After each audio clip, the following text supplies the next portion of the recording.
Dis- Distinguished guests and participants, welcome to this afternoon session for CALOHEA Capacity Building. Implement student workload measurement for more effective and holistic learning outcome in Thailand higher education. I am Nutfanat Patri. I am Safara Saite. We both are an undergraduate students in English program from Faculty of Education, Prince of Songkhla University. This afternoon session will be conducted in this room, Oxford, and also will be broadcast via Zoom for online participants. During this 2.5 hour program, we will have two special guests. The first is Hilda Montano. She from West Visayas State University from Philippines, and the second from Vietnam. He is Truong Vian from Nong Lam University, Ho Chi Minh City. Dear Dr. Hilda Montano and Dr. Truong Vian, we turn the session to you. Please welcome. Thank you. Thank you very much to our very pretty hosts. I really commended them because they're both very pretty and at the same time very eager and passionate with what they do, especially in really becoming proficient in the English language. Good afternoon, fellow teacher educators. In our language, we say, magandang hapon sa inyong lahat, maayong hapon. I am very much privileged to be here with you today to share our experiences on the regional mechanisms of the CALOHEA project. In fact, this morning, we were already given a bird's eye view of what CALOHEA is all about. And with that level of awareness given to us by Dr. Maria Yarush and Mr. Korn Ratanagusum, I'm sure we're pretty aware of what it is all about. So my role this afternoon is to discuss more on the regional, and we consider this as recognition mechanisms for CALOHEA. I am Hilda Montano, and I'm a faculty member of the College of Education at West Visayas State University in Iloilo City, Philippines. Iloilo City is in the southern part of the country, very close to Mindanao, and is an hour flight from the capital city of Manila. Our university is one of the 4 teacher education institutions involved in CALOHEA and is the only one which is state-funded. The other universities being the University of San Agustin, University of San Carlos, and Ateneo de Manila University are all private institutions. I'd like to show you our team composing our CALOHEA group. I am the team leader, but I am very blessed that in the case of our team, we have a dean, the Dean of the College of Education, Dr. Ricky Magno. We also have a Vice President for Academic Affairs, Dr. Maria Asuncion Christine Vidiquilia, and a Director of Instruction, Dr. Alona M. Bilarga. And I believe that because we have these top persons in our team, they are in the best position to help us lobby for innovations in the academic practices and policies within the university. And therefore, they are helping us make strides in the project we are undertaking. So for my role this afternoon, I'll be focusing on 2 recognition mechanisms. First, I will be focusing on recognition mechanism 1. As we all know, recognition mechanism 1 is the creation and use of regional subject-specific qualifications and assessment reference frameworks to permit greater comparability of institutional degree program profiles. Our work on the framework began, if my colleagues can very well remember, in 2021. And we are now in 2023 with each university working on their vision of what is the desirable profile of their graduates based on certain references, one of which was the TASE Meta Profile for Teacher Education, and which was actually some kind of the starting framework or the kickoff point. We also referred to institutional, national, and the Asian qualifications reference framework for this particular purpose. The TASE Meta Profile served as a takeoff point and reflection point as well for the crafting of the subject-specific qualifications reference framework. The ideas that we had were organized to come up with a framework which underwent several iterations during the general meetings of the teacher education subject area group, whether it be online or face-to-face, presented to and critiqued by academicians, employers, and graduates in consultative meetings, and even deliberated during the national meeting workshops where feedbacks were also solicited.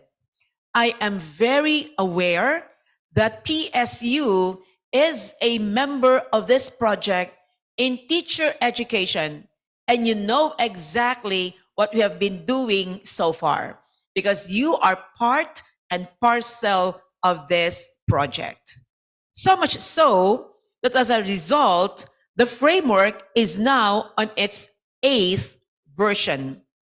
And we can say that there are 7 dimensions to include dimension 1, knowledge, mastery, management, and creation, which has 3 sub-dimensions.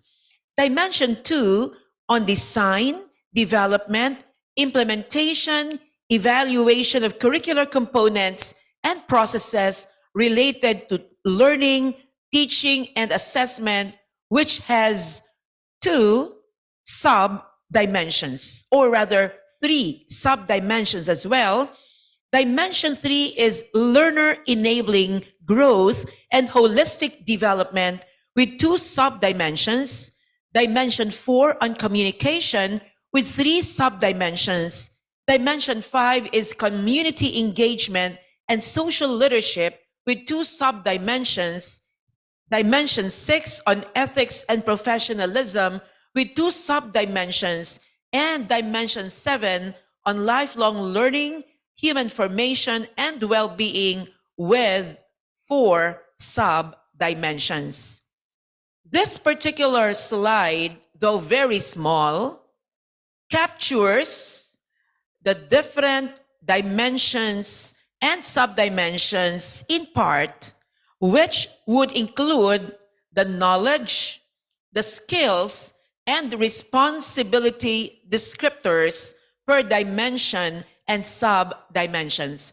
I know that you were presented with this framework, right? That you have seen this framework and have also participated in giving your inputs or sharing your knowledge as it is right now, being in its 8th version already.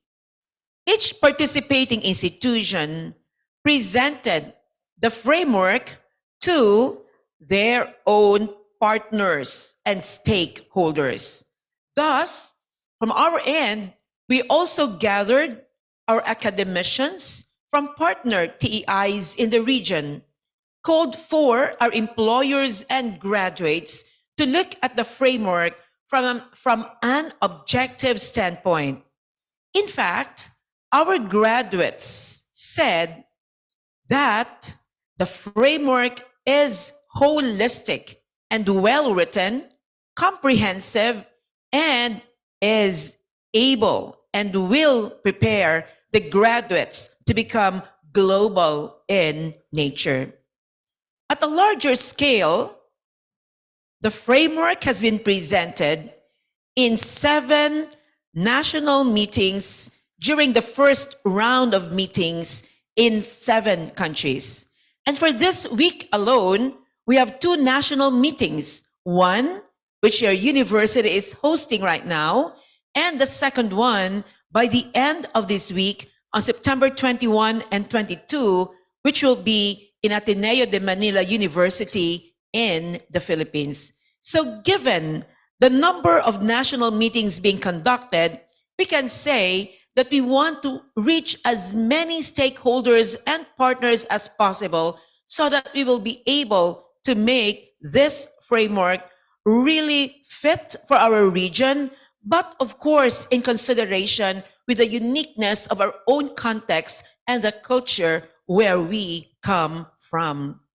Using this framework, we also tried to map the Bachelor of Elementary Education program learning outcomes and our institutional outcomes vis-a-vis our present framework. Just as a bird's eye view, the Bachelor of Elementary Education is for 8 semesters or 4 years and has been also our focus of implementation during our participation in the Tuning Asia Southeast. And so because we want to be continuous and consistent with our implementing curriculum, we decided to still have our focus of attention on the Bachelor of Elementary Education. And what did we found out when we tried to do the mapping? We found out that there are certain gaps that we can see so far because in the present framework, there is the dimension on community engagement and social leadership. And there are certain knowledge components and skills that have to be acquired by our pre-service teachers enrolled in the BE Ed program. But when we checked at the program learning outcomes, which were determined by our Commission on Higher Education, and when we also used our institutional outcomes to reflect on the alignment, we saw that we are short in the area of knowledge and skills, particularly on community engagement and social leadership.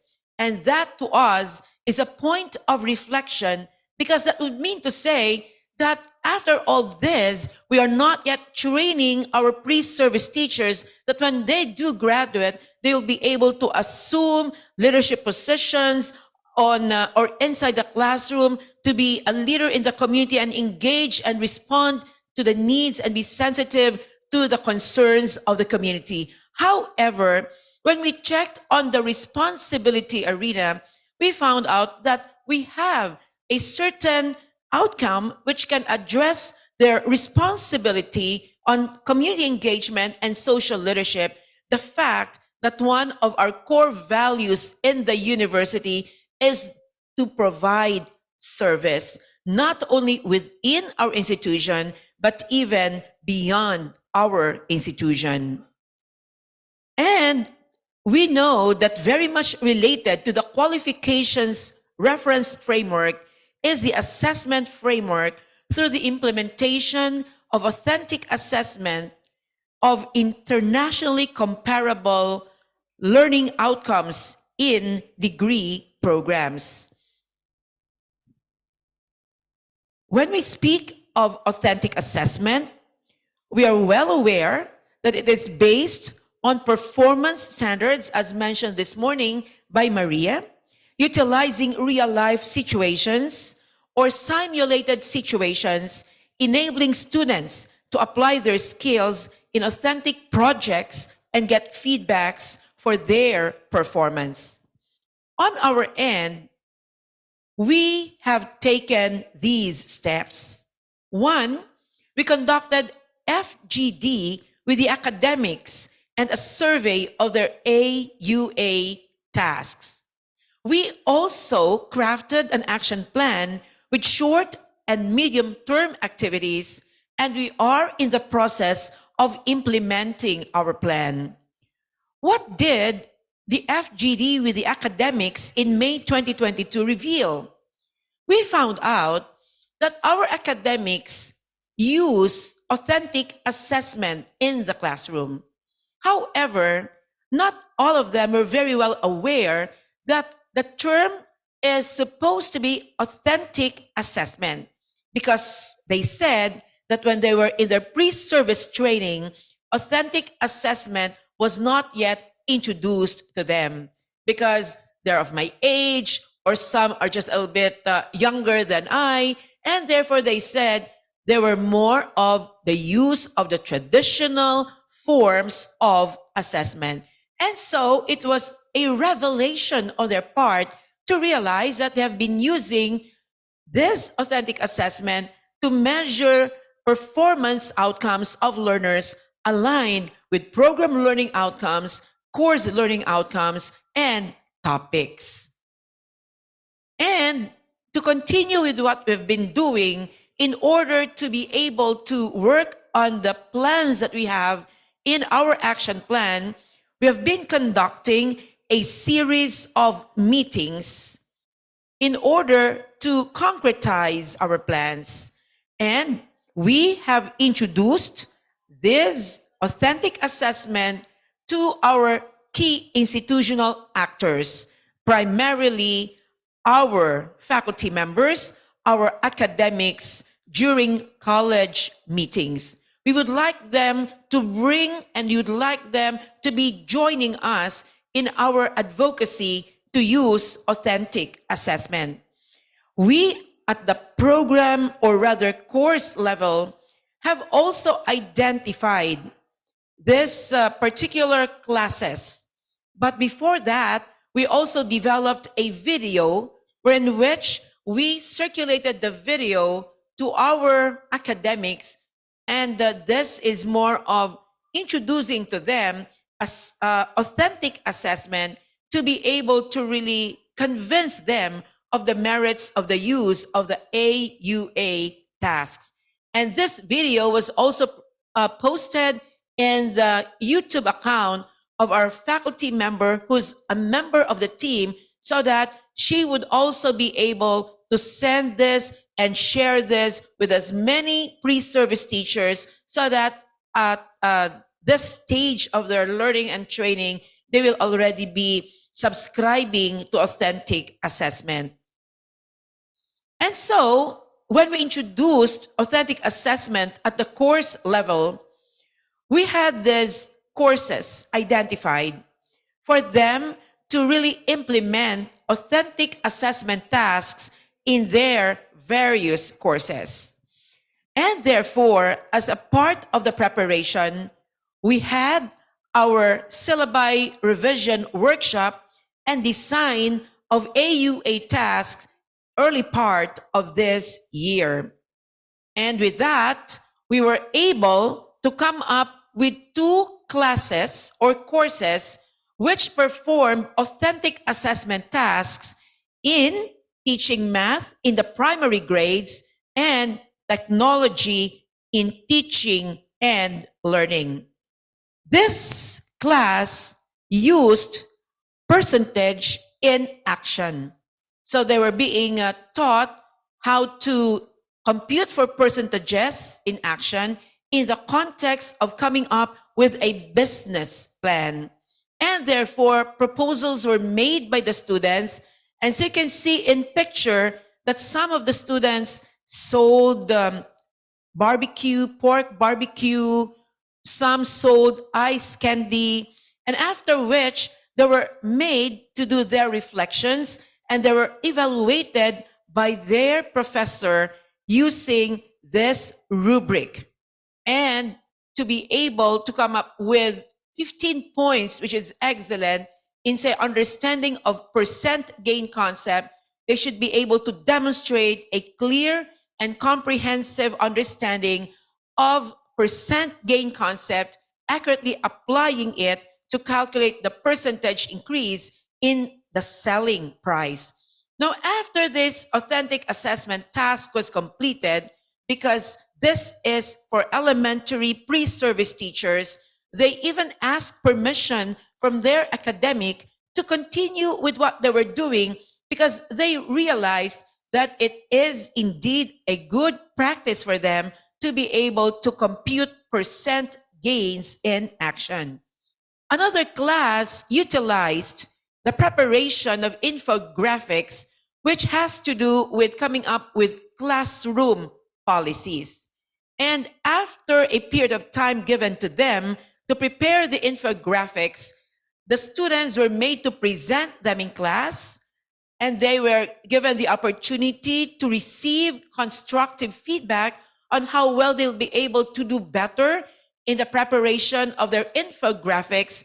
And they were also guided in the preparation by this rubric, which would include these indicators, starting with required elements until even their grammar.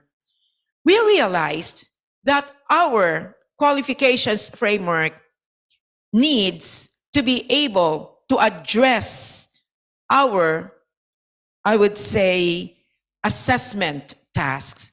And thus, we tried to look into the different aspects of our own curriculum, which would look into the integration and the alignment of the dimensions and subdimensions of our own assessment tasks given to our students. We found out that, for example, in dimension 1, which is on knowledge mastery, management, and creation, under sub-dimension 1, diversity of learners and inclusivity, we can use the following techniques or authentic assessment tasks. I remember earlier this morning, you said that when you were in the first year and you were deprived of the opportunity to be in class and you were not able to have that social interaction, and you were confined in your home for your online classes, you probably missed that opportunity, you said, of having demonstration teaching or micro teaching. Because even in our university, as early as in their first year of pre-service training, they already do demonstration teaching or micro teaching, which is based on the lesson, the content, and most often would have their classmates as their students. But it becomes a very good preparation for them, because when they reach their final year, they are ready to do lesson planning, preparation of instructional materials, coming up construction of test items, design of authentic assessment tasks, which they can introduce during their student teaching internship. And in some courses that we do, we allow them to shadow young learners in order to observe the characteristics and nature of learners whom they will be attending to in the real setting. So these are some of the AUA tasks which we identified, and we peruse them from the responses of our academics during the focus group discussion, as well as going over the syllabi which they submitted to us. For this particular school year, we also looked into our own teaching internship, which we consider somehow as an inspirational example. I know this is very common because wherever we go, there is always teaching internship by the time our fourth year students reach their final year. I think you do too, and you deploy them to various basic education classes in the area. In fact, when we still participated, and we are still participating in the Simeo Innotex C-Teacher program, we also receive students from Indonesia and from Thailand who took their teaching internship for 1 month in our university. And we also sent some of our students to Indonesia and Thailand. And therefore, we are somehow reflecting that we consider our teaching internship as an inspirational example of an authentic assessment task, and which embedded in this big program are smaller authentic assessment tasks which will address the first stage of teaching in the Philippines, which is a novice teacher and is stipulated in the professional standards for teaching, or our PPST. And therefore, they design materials, they develop instructional tools, they prepare their lesson plans, and they come up with a portfolio at the end of the semester to be able to document their valuable learnings during their teaching internship, which is for the entire semester.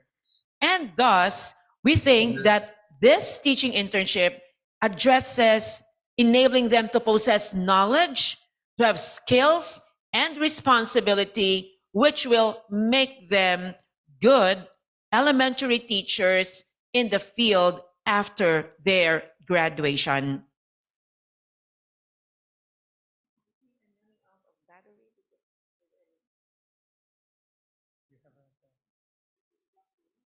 Yeah, it locked. To continue what I am saying, while things are being addressed at the moment. Okay, thank you very much. Our university now is embracing the use of authentic assessment as contained in our learning continuity plan for academic year 2023-2024. And here, I highlighted on this particular provision on the content of the LCP on assessment of learning outcomes. It says, in the conduct of the examination, a multiple choice test is recommended for programs with board courses. The university will consider authentic assessment embedded in learner-centered and outcomes-based instruction. The CALOHEA project team will spearhead the capacitating and reviewing of this approach. Why? Just as a scenario, in the Philippines, our students who are enrolled in board programs take the licensure examination, which is being administered by the Professional Regulations Commission. And so they have their table of specifications. So in our case, teacher ed, nursing, agriculture, and the others have board courses after their 4 years. And our university is really encouraging us to give multiple choice examinations, which prepare our students for the board exams so that they will already be familiar with test taking, with the nature of or type of tests which will be administered. And so we are now in the process of really enhancing our assessment strategies with the consideration of embedding in our syllabi authentic assessment. Although we have it already, but this time it's being spelled out by our university, given the fact that we have our Vice President for Academic Affairs in the team, our Director of Instruction, and even our University President, who is the overall coordinator of our CALOHEA project, since he is also the team leader for the College of Medicine. And therefore, because of this, proof now is that we are including discussions on authentic assessment in our teacher integration program.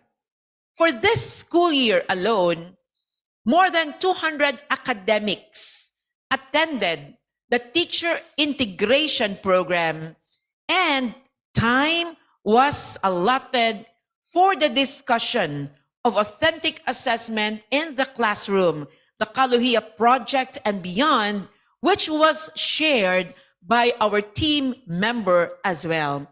And so to really concretize the concept of authentic assessment to them, there was also a workshop to accompany the lecture. And hopefully, this will really strengthen our move to really embrace authentic assessment. And so the program, which was the initiative of the VPAA and our Director of Instruction. Other initiatives were also made before because our university has an assessment policy which also contains a line or a provision on the use of authentic assessment. So it's forthcoming for us in the university. In the university, we still have strides to take. We need to work on our infographics so that we will be able to expand our reach for wider dissemination. And in addition, we will need to organize and implement our planning workshop, which is slated on September 29 to review and enrich the existing AUA tasks that we have, particularly in line with teaching internship, because we'd like to make sure that whatever tasks we introduce will be aligned to our framework, will also be aligned to the program learning outcomes, the course learning outcomes, and we will be able to produce our graduates who are really prepared to teach.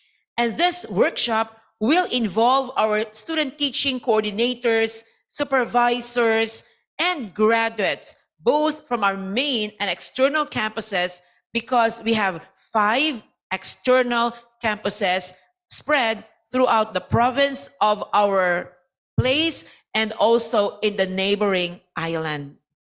So this is our teacher education subject area group picture taken in November, or rather in June of this year.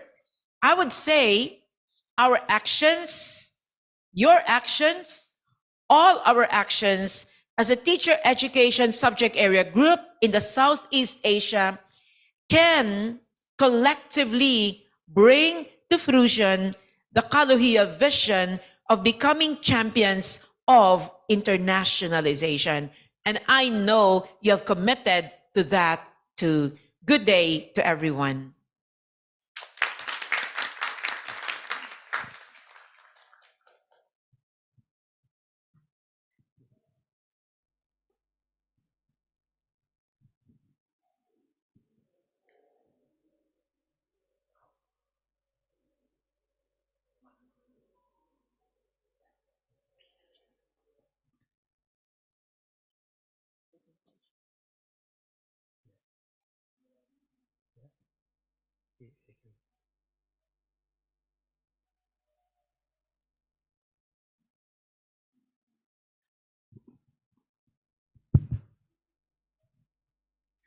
Right.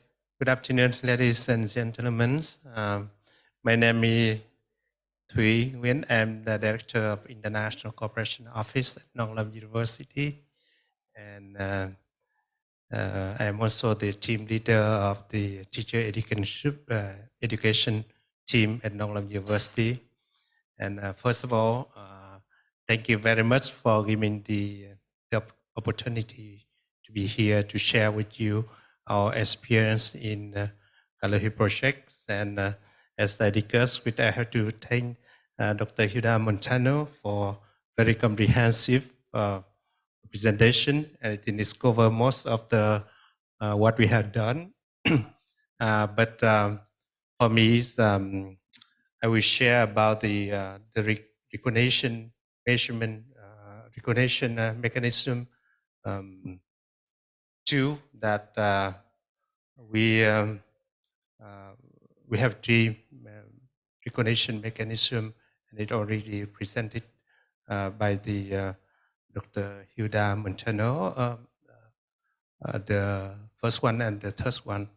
So for those who are not familiar with this project, or I think we have been talking a lot about this. I just quickly show the, uh, slide about what is CALOHEA project and what is essential, and who are a beneficiary. By the way, uh, since this morning, I'm so impressed with the level of internationalization of the Prince of Solar University, and I'm very happy and very proud that we am also in the network that with the Prince of Solar University, AMIS, and we have been sending some students in food science technology here for internship for last few years. So we already connected in some way, and thank you for that. And all right, so my presentation is not like, because Dr. Hilda Montano already covered most of the part. I just want to present some of the results. I will skip this part. Of the student workload measurement at the in our team. So at this morning, the 3 tools that we use for student workload measurement, that we use the desk estimation and end of semester questionnaires with the logbook and diaries and the focus group discussion. So these tables show, by the way, at Nonglam University, which was the faculties of foreign language and technical education, and the program that we chose English study programs. So those are, there's 10 courses in the semester that we estimate, and those are the listed in the table, that is industry studies and interpretation of English Vietnamese, interpretation of Vietnamese English, technology English, teaching English, and this one methodology, and business English 1, and business in communication. And you can see that for the desk estimation, by the way, the methods that we use in desk estimation is based on the document, that the guidance document from the ministry, and especially based on the syllabus, by the syllabus that the lecturer used. So and for student estimation, that's the, and we have also academic estimation. So you can see the difference between the desk estimation, numbers of the student estimation and the academic estimation is less than the one that from the desk estimation. So this chart is just another way, just on the same, but we focus on the student perception of workload in hours and academic perception of workload in hours. So you can see that the academic perception of workload hours for each course is always more than that of the student perception of the workload in hours. And I discussed with, talked to Professor Hilda Montano, and I think the same thing that debated in the study in the field because in her university. Then to show this chart is also the we divide into the total weekly workload on courses in the semester. So again, the student perception about the workload in the weekly workloads in the semester is as perceived by the student is lower than that of the academic perception. Perception. For the so for the logbook and diaries tool that we use, so we select 2 courses. We select for the logbook activity, and for the convenience, actually let two team members and who are teaching in the faculty of foreign language and technical education. They are The subject was American literature and also the introduction to linguistics. The team select two courses to present this to the semester and to the 3 consecutive weeks. And the lecture listed on the task independent workload with the amount of time students were expected to spend to fulfill each task. And the lectures share the planning of the workload and explain the student the importance of logbooks task. Lecture create a form with a question and how much time they spend on each of work activities, and ask them to strictly fill up the form at the beginning of every class, and students were also as planned, the data would be collected. And the data were collected, and the result was analyzed by the team. The results that the students showed the difference in time expected by the teachers and actually spend the student to fulfill the task. And with that result, the team further discussed on the result. And here, the tools that you can see in the slide, the two courses was choose for the logbook tool. That is, and you can see that time required, it was in the minutes. So from the academic estimation, but the time still reported for the real time that spending on the task is very different. And you see that, that very, very much. And you'll be asking why there is, in the last row, there's only 5 students. They spend like maximum of 180 minutes to prepare. That's one. So because those are assigned to prepare the presentation, so they spend more time. But the average in the upper part is they're not different, not much different. All right, the same thing with the introduction to linguistics discourse. For each week, the student were assigned the task to, based on the contact hours. So there's the same thing replicate here for the team, including 5 students. They spend more time to prepare for the presentation, but most of the students, they they spend less time than the academic expectation. All right. The team discussed on the possible reason for difference between the teacher expected workload and student workload. First of all, is the time management skill, and that the student they reported on the time is not, they are not to manage the time very well, or the self-study skill, and they relies on the group math, and because the assessment usually is formative, not the summative, meaning that the student, the result of the course is based on the finals exam rather than the process. And the student lack of the interest to do the subject, and they prefer the learning style. And there's another reason is the homework offload from the other courses.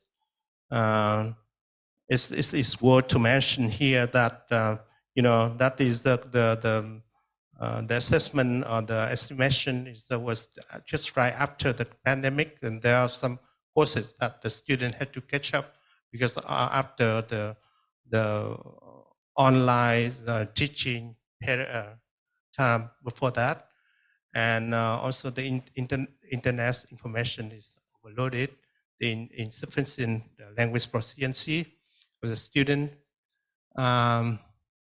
So when we discuss with the student, so the student, those are For the time management skills, some students complain about the amount of workload, not only from one course, but from the other course, especially when in the week that they were assigned to present their topic. And most of the topic presentation were given well in advance. So some students reportedly lack of good planning skill. Some did not stop working until the last minute. So those are the comments that we got from the student that I already mentioned. For the result of the focus group discussion, so for the question like how many hours per week the student did you have dedicated to subject in the last semester? So those are the answer. Like the number of assignment per week varies by subject and teacher, and the weeks with high volume of workload are one with the test and the presentation. So some other could have a higher volume of lesson and workload, like the semantics, studying 1 hour or writing 2 hours per week. And the student, student usually study 3-4 hours per day on weekend and 5 hours a day the weekdays. So those are the example of how the focus group discussion. For the question 2 about what the proportion of independent work and the contact year during the last semester. So those are the same response, and the subject have a different workload, and most of them are somewhat the same, and only a few have heavy work and workload. And okay. For the other question on the focus group discussion, how do you consider the workload in reverse semester? So, it is similar or the year with the heavier workload than the other one. So semester have a different workloads, and those are respond that the content of the year 3 have low workload than the year 1, that the content has subjectively difficult. The other semester 2 of year 3 is more workload due to the online learning. So we register for many subjects to benefit our time. So, okay, I go to the reflection of some of the finding that we have. So we share this to share the result with the faculty, and have to balance between the expected actually though, kind of negotiate with the student, or we should talk to student and see what are the workload should be, and balance the workload score and weight on the core learning outcome on syllabus, and workload should be measured and accessible. That is not clear about that, and balance different student workload from the different lecture. Everywhere they mentioned that some too much, some just a little, and sharing workload plan with timeline, deadline on the Google spreadsheet. This for the lecturer, so they know that we have this workload this week, and they can see that we're just thinking about that, but. Because I also study during our student time, I don't know if the teacher or lecturer consider or care about that, because but for our lecturer in the faculty, we just say, we better see what course we can adjust the workload so that the student can do, and balance between co-work, the workloads, the course, and total credits per semester. All right, so those just like that, and again, I just showed it some workload per week, the workload, the estimation, the table, and the student academic perception, and we have some. Maybe we also would like to hear from you, like, in your opinion, how important is to plan full student workload? That is also the time students need to spend study based on the contact hours, and share your current experience measuring student workload. And have you tried to doing this? And how was the experience? And what tool and approach that have you used? And any difficulties and suggestion? So that's just a small contribution that and more concrete evidence on what we have been done in the student on the teacher education group. And thank you very much. Yeah.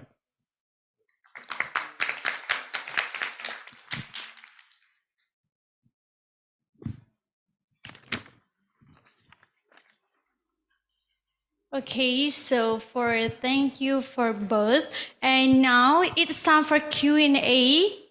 So does anyone have any questions? You can raise your hand.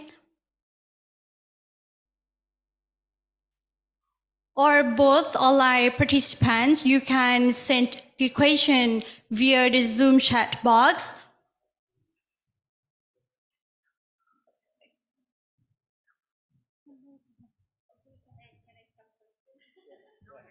Okay, this you can use.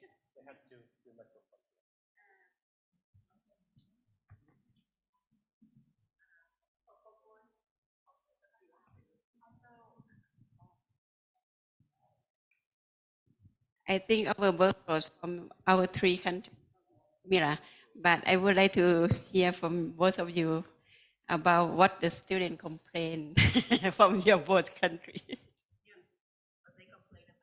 And how you going to help them about that? Maybe we can find a way out. Thank you.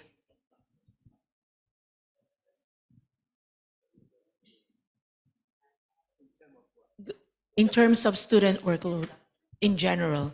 Okay. Now, yeah, probably have a lot of things in common, but it's not bringing things out into the open. Like, there is a tendency, according to our students, for our academics to give them certain tasks as academic alternative learning assessment, which actually consume so much of their time. Such as, for example, during the time of the pandemic, when things were all virtual, almost every academic asked for a video production, and which they said was so demanding because you have to start working on a storyline, then you have to really record, then you have to edit until such time that you would be able to come up with the finished product. And so they said that there were times when they were no longer able to enjoy the holidays or the weekends because there was so much work to do beyond the contact hours. Second, there were certain students whose really thoughts surfaced during the FGD of some faculty members or academics, we call them faculty members in our part of the world, who gave them tasks for submission, but forgot to collect the tasks. And sometimes it happened that there were those who did not finish the task, and so those who finished would just simply keep quiet to avoid any conflict with their classmates. And that we realized happened in our own College of Education. And so that's kind of sad to know this. And we also noticed that our students do not love to read. That's our general observation as academics. They do not love to read because what did they say? Reading, academic reading especially, is boring. And so in our student workload, similar to what Doc Nguyen said, our faculty or academics overestimated the time a student would spend reading a material. Say the academics expected it to be finished in 60 minutes. The students just simply said, I finished the task in 15 minutes. And what was their explanation? Because they simply skimmed the material, looking for major themes or cues which can guide them in understanding the lesson. And so there was not much deep learning taking place. And at the same time, you would always justify by saying, similarly to what you said, sir, that because there are so many tasks given by different academics, they just have to slice or divide their time so that they will be able to comply with all the requirements expected of them. And so sometimes we may not be able to put ourselves in their shoes, but hopefully with the institutionalization of student workload, we'll be able to come up with a healthy balance. So these are the common complaints of our students. Some faculty members or academics may be less sensitive to students' needs. So the direction that we are now trying to push is we come together in order to discuss our learning outcomes. And if it is possible to come up with one task to address these outcomes so that their learning will be more integrated. And we have our own SAG coordinator, Dr. Chuck Hugar, who also visited you last June. We are taking the step also to discussing SWL with his guidance because he already conducted a workshop in our university too. Because yeah, it may be very good on paper because in our syllabus, at the end part of the syllabus, we are asked to prepare a time frame, how many hours is needed for this particular topic, but sometimes it is good on paper, but not translated into action in the classroom. So these are the things, I do not know if they are also happening to you. Okay, thank you. Oh, your answer. Okay, thank you so much for your answer. And we have another question. Okay. It's not a question, but I want to share my experience in Botany campus. We have a policy for the staff and the teacher for to let off tests, especially our midterm. So we want to, the teacher our authentic test assessment for the student. So when we list of the midterm or don't have midterm test, is I don't know what is good or bad because when we list the reduce the test, we produce the test for the student. We change the test to be the task to assessment. So they have a lot of tests from a different subject. And the last 2 years, between continue to the COVID-19, they have a lot of tests and they use many times to do the test in weekend too. And I think sometimes in your university, Dr. Linda, Dr. Ida, you train the teacher to make authentic assessment between the teacher in your subject. In our university, a lot of teachers make it too, but in some subject is the main subject for the teacher student is valuation subject. The teacher in this subject focus on, I think, in my opinion, they focus on the test. They teach the student to make a test for the student they will be teach in the future. They teach a list of authentic tests for the student. You are the third grade, the third year student, and this term you learn in evaluation subject. Yes, and your teacher teach you how to make a authentic assessment test for the student. They teach you or not? Not yet, yeah. But they teach you for a multiple choice test. Yes. So they cannot make a assessment, authentic assessment in the classroom when they go to the school. So we teach and assessment them for with our authentic assessment, but we cannot test them make a authentic assessment test for the student. So we have to make our decision this problem. So in my opinion, yes, thank you.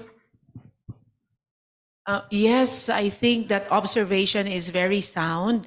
So it probably would require a look into the curriculum so that the curriculum can also be revised. And if that is the need, then it can be integrated in the curriculum. In our case, in the Philippines, because we are sharing the same curriculum in the entire country as mandated by the Commission on Higher Education. We have this policy-making body which regulates our curricular offerings through a CMO or CHED Memorandum Order.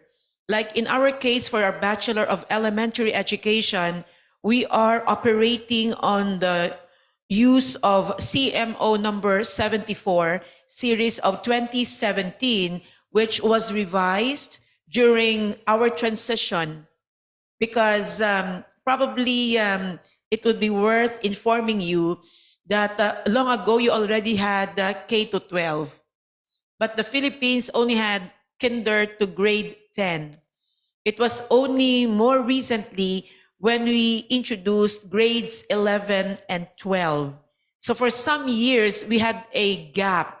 We had no first-year college students because we did not have high school graduates. So during this time, we used the period of transition for curricular reviews, and so they came up with CMO 74, series of 2017, and in the present curriculum, and since then even, we have two assessment courses.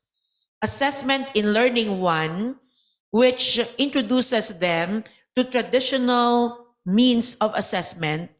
And they have another one, which is Assessment in Learning 2, which now would introduce them to the alternative authentic assessment strategies that they can use in the classroom. But of course, no, it may not be that easy to really say that we are already, our pre-service teachers are experts on this, because they also need to be mentored.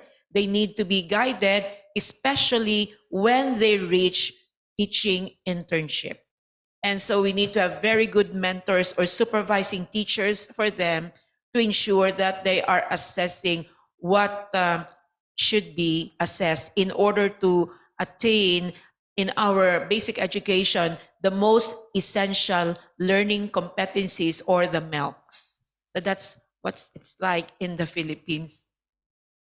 Okay, thank you for your answer, Dr. Hilda Montano, and thank you for teacher that sharing your experiences. And does anyone have more questions?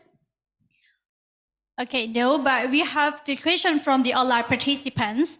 Okay. Do you agree or disagree that the education students have practical teaching in school every semester?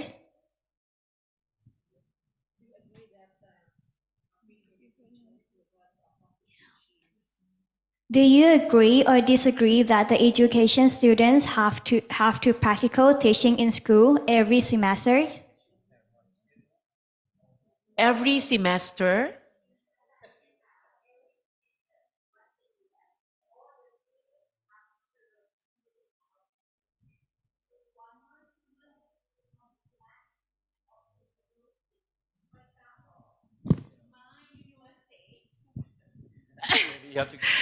Okay, for example, my university, Hatya University, we have a planning for internship, right?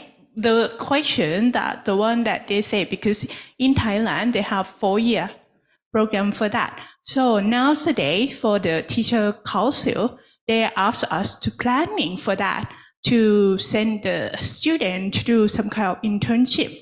So for my university, we planning that. We send the student once a year in every. It means that one semester you have to send the student to do the internship for training. So it means that the student need to go start from the first year, second year, third year until fourth year. So it means fourth year is a big one. It means the whole semester. So it means they step up one a bit until whole. well, here I'm not really in the position to say whether I agree or disagree because I come from the Philippines and I may not have a real picture of the educational system in Thailand. And for me to say I disagree might also put me in a hot spot.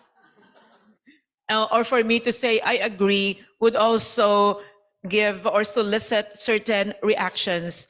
But perhaps there is a rationale for doing that, and which would also have a sound or empirical basis why students would be having that exposure, which would actually be in a way escalating in degree and length. Like, for example, in the first year would just be for a week, in the second year would be longer, in the third year, and finally in the fourth year, the whole semester. In fact, in our own structure, we also encourage that they do small micro teaching experiences because they build on the experiences. It builds on their confidence to make learning objectives, design materials, prepare lesson plans, etc., etc. And so by the time they reach the fourth year, then the task will not anymore be overwhelming to them, but rather it's something that they have well prepared for. And so there are courses in our program which would also require them to do that, but it's a prerogative of the professor who handles it to give such a task, but it's not actually being directed by a particular body or a council that they will be doing this. So it's something that is part of the planning which the academics does for this particular course. So there are good points and there are not too good points in this, but let us probably say the good will outweigh the not too good, so that at the end of the day, the training will be of great help to our pre-service teachers. Well, they say it's not easy, but I agree with that. And well, we need to go through the eye of the needle to become the best teachers. And therefore, hard work pays off. Okay, do you have one more question?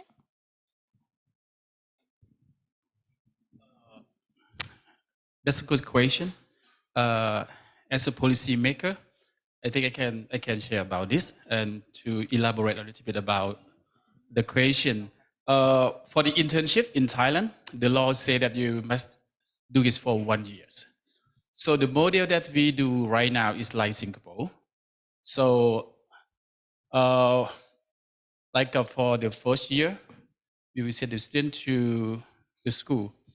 So we call the first year understanding the school context. For how long? 90 hours, right? 90 hours. Yeah. So the first year. And the second year is to be a teacher assistant. Okay. And the third year, they will do the micro teaching, so like a pair work. And the last year, the fourth year, so you can have like the internship.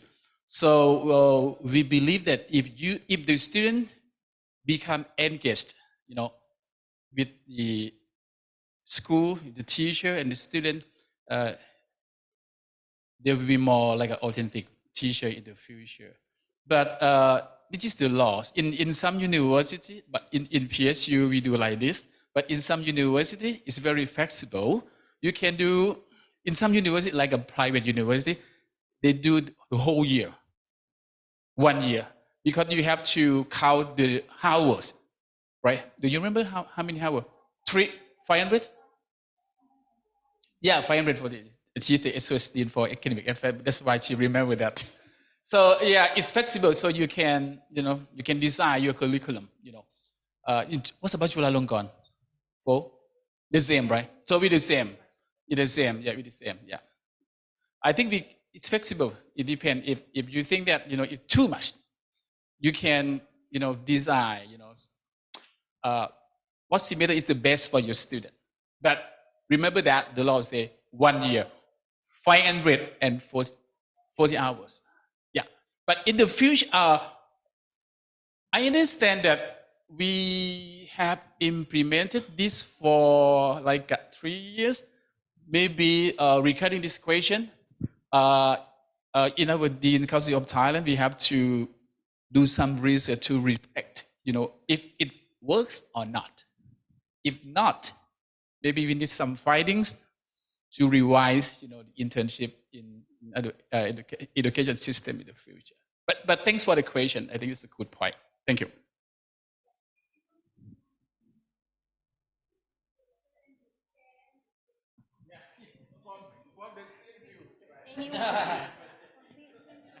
Anyone want to share?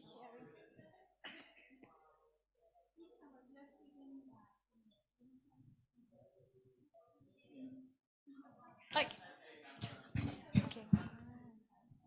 Well, Assalamualaikum warahmatullahi wabarakatuh. Good afternoon, my honorable teachers and all my friends.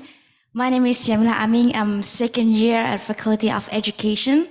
So for me, as I was first year, I think it's a good thing for me to go to observe just at the first year because we don't go to teaching, but we go just observe the student, observe the teacher, observe the student how what is the habits or daily in school. Yeah, for me, for first year is a good, I think. And for when I second year right now, and we just finished last week. For me, I open a lot of the wall in school for me because we go in a class 1 week in the morning, just in the morning. We go early at around 7:30, and we have to wake up early more than that because we have to prepare like a take shower, and that is if I be a teacher in the future, this is what I have to do in every day. Yeah, and it is practice me a lot because we have to like fight with ourselves that hey, we have to wake up early. Yeah, for me. And when we go to school, we have opportunity to be such a help assistant teacher. And for me, it's not just not easy thing, but it's kind of hard thing because we didn't do it before, and when we try and teacher help us, for me it's just a good experience. And for me, if one of my students come to me like say, teacher, just they call teacher, we like glad in heart, even we didn't be full teacher. Yeah, and then just it for me. Thank you. Another student want to share?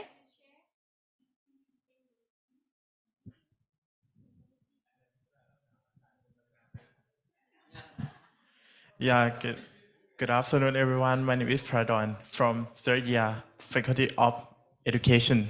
I think that when I go to school in every year, I think that is a good and benefit to me. Yes, because that I think we learn in different place or different environments. Yes, and meet many new teachers from many experienced teachers, and many teachers in different school always thought me that, oh, you should do that, you shouldn't do that. They always give me like a good things, yeah, and hope me to be a good teacher and teach me in like every good things to me. And yeah, I last semester I went to some school in my province. Yeah, I love these teachers because teachers say with me, if you want to be a good teacher, make your mind to prepare your student and open your mind to share the knowledge and the thing with your student ครับประมาณนี้ครับ Thank you very much. Thank you very much. And now we have another question from online participants. Yeah, the question is, as per CALOHEA mission, the Turning Project team set the criteria and indicator for the teachers' competencies. Who will make the evaluation on the pre-service and in-service teacher in Philippines, Thailand, and Vietnam? Again, please. As per CALOHEA mission, the Turning Projects team set the criteria and indicators for the teacher's competency. Who will make the evaluation on the pre-service and in-service teachers in Philippines, Thailand, and Vietnam?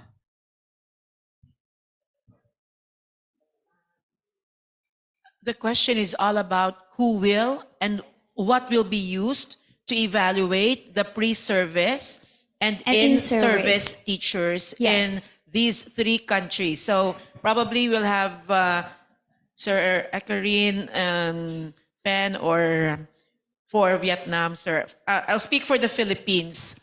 Well, in the Philippines, we have the so-called professional Philippine standards for teachers. And we use this even as one of our references in envisioning the kind of teacher we want to produce in our teacher education institutions, because there are criteria, rubrics, which will make them really possess who and what is a novice teacher like.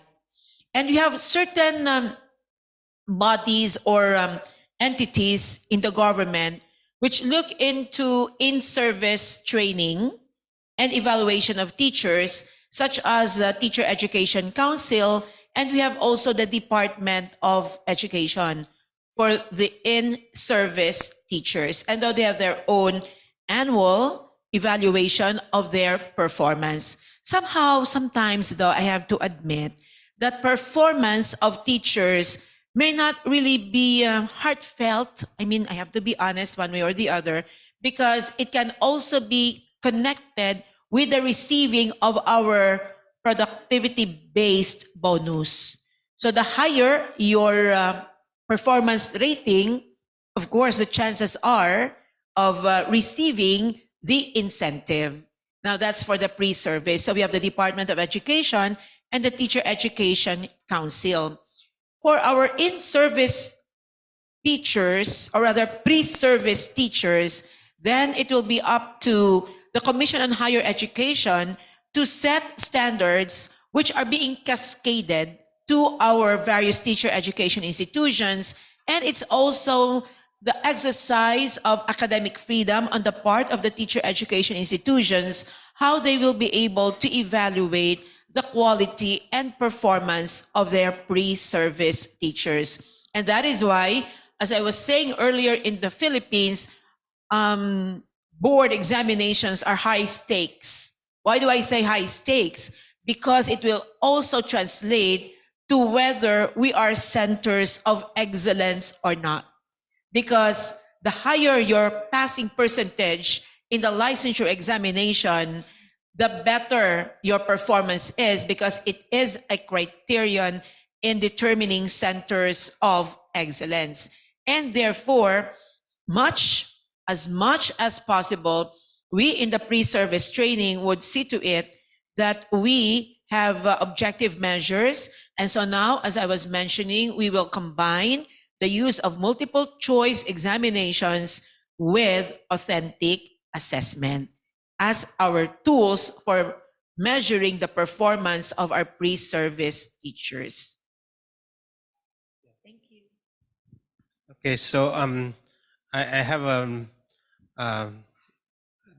not a lot of experience in this, but for in Vietnam, when students graduated from the University of Education, so they were sent to either they can teach in the high school or the preliminary school, and if you have the degrees in education, then you're qualified for teaching. For those who are we are at the technical universities and we want to be the lecturer, we need to also have to go to the university education to get some of the certificate of university education. And usually there are several levels for that. The basic one and the advanced one, those. That's in about Vietnam. I know would like to share from Thailand.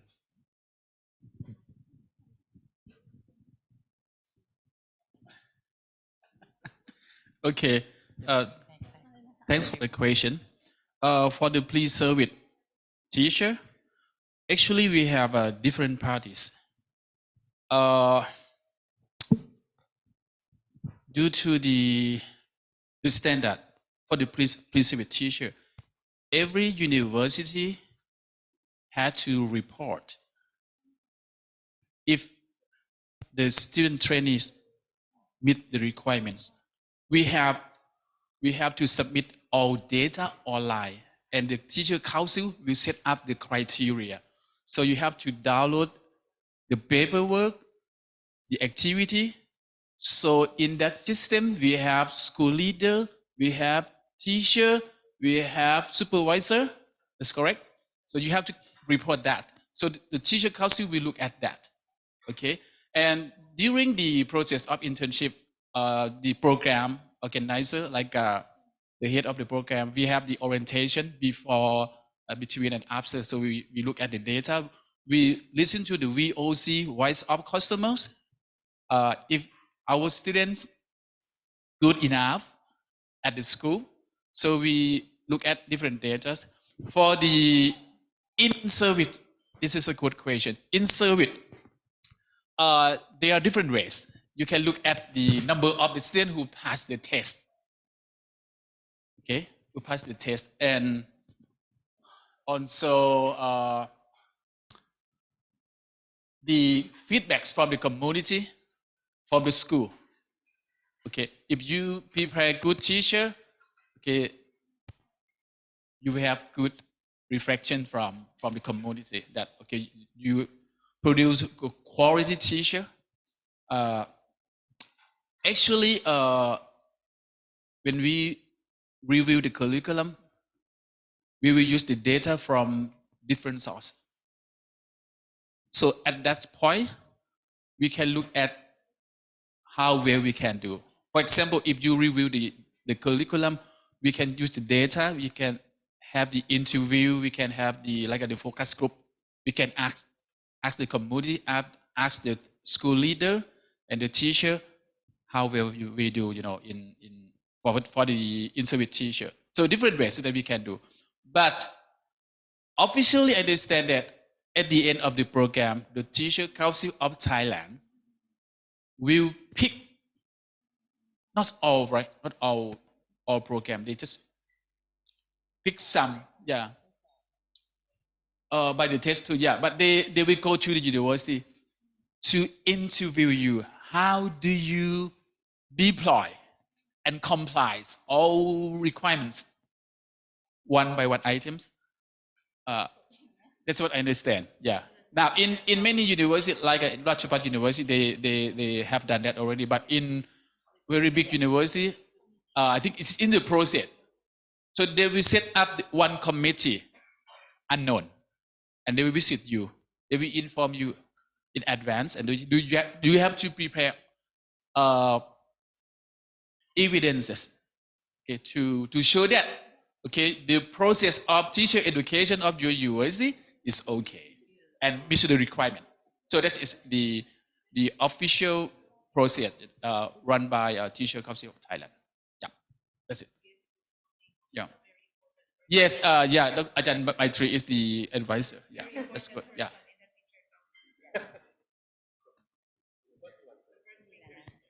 Okay, thank you for all of your of your answers. And now that's all for all of questions. And then please give a big applause to Dr. Hilda Montano and Trinh Nguyen. And we hope you enjoy our fruitful presentation this afternoon. Thank you very much, everyone, for your kind presentation. As a reminder to all participants, you are encouraged to fill the evaluation form for day 1. For on-site participants, the QR code for the evaluation is showing on your package. And for online participants, the link will be sent to you soon with the chat box. Please note that e-certificate will be directly sent to you an email. For tomorrow's program, we will meet again at this room, and the workshop session will be divided into 3 sessions. At 9 to 10:13, at 9 to 15, workshop session 1, student workload measurement and regional competency framework. 10:30 to 12, workshop session 2, authentic assessment and student workloads. At 1 p.m. to 2:30, workshop session 3, implementing student workload measurement for internationally compatible, comparable, transferable, and verifiable CCTV learning outcomes. Thank you so much, everyone. Have a good day. Thank you so much. ขอบคุณค่ะ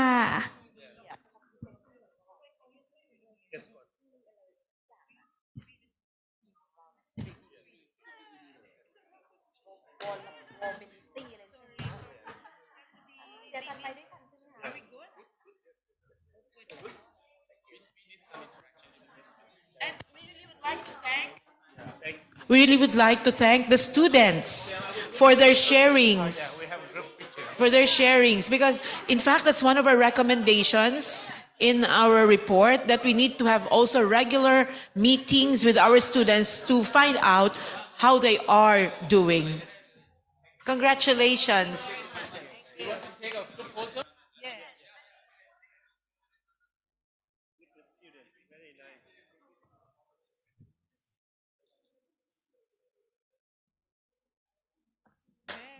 Very good students.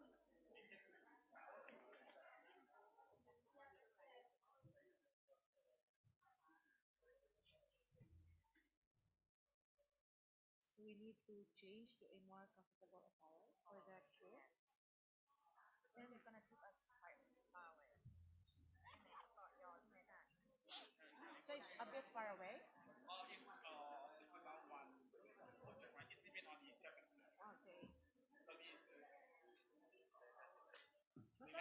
But that's the first time that the meeting will have a tour.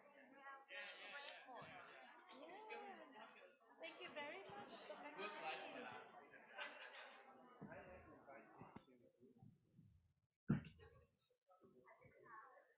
Okay, may I ask all the East team guests to join group photo together? Yeah. Yeah, please join the photo groups together.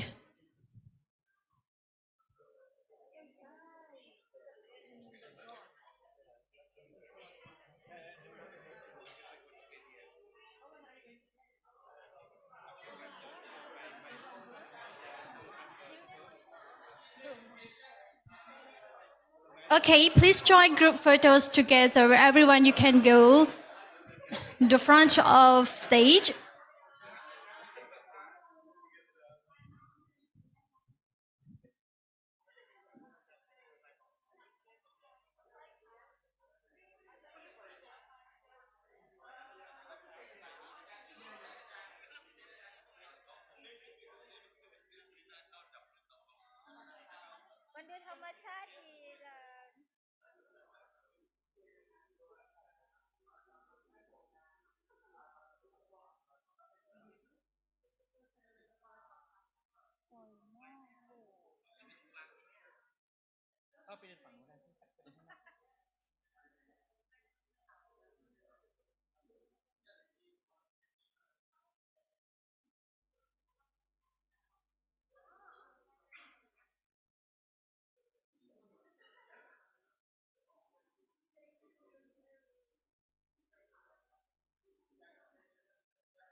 I just got this slice of cake.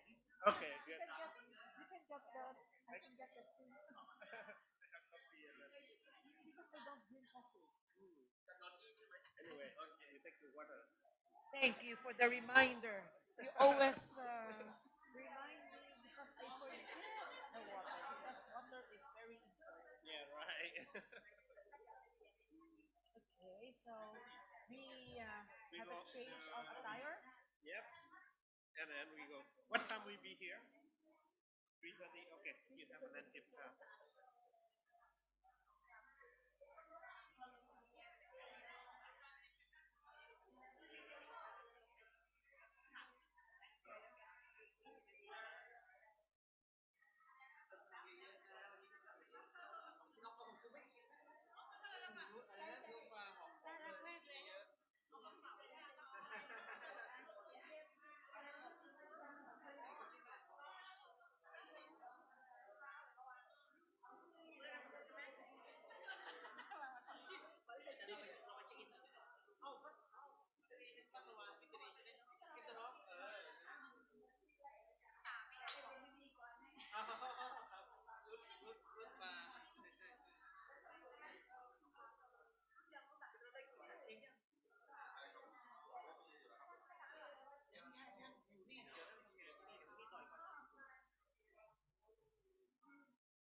สวัสดีค่ะพบกันในดิจิทัลไทยแลนด์กับเอิ้นปานระพีถ้าพูดถึง AI หรือว่า Artificial Intelligence เทคโนโลยีปัญญาประดิษฐ์หลายคนก็อาจจะนึกถึงหุ่นยนต์เสียงไร้วิ่งคารถไร้คนขับฟังดูแล้วอาจจะบอกว่าโอ้โห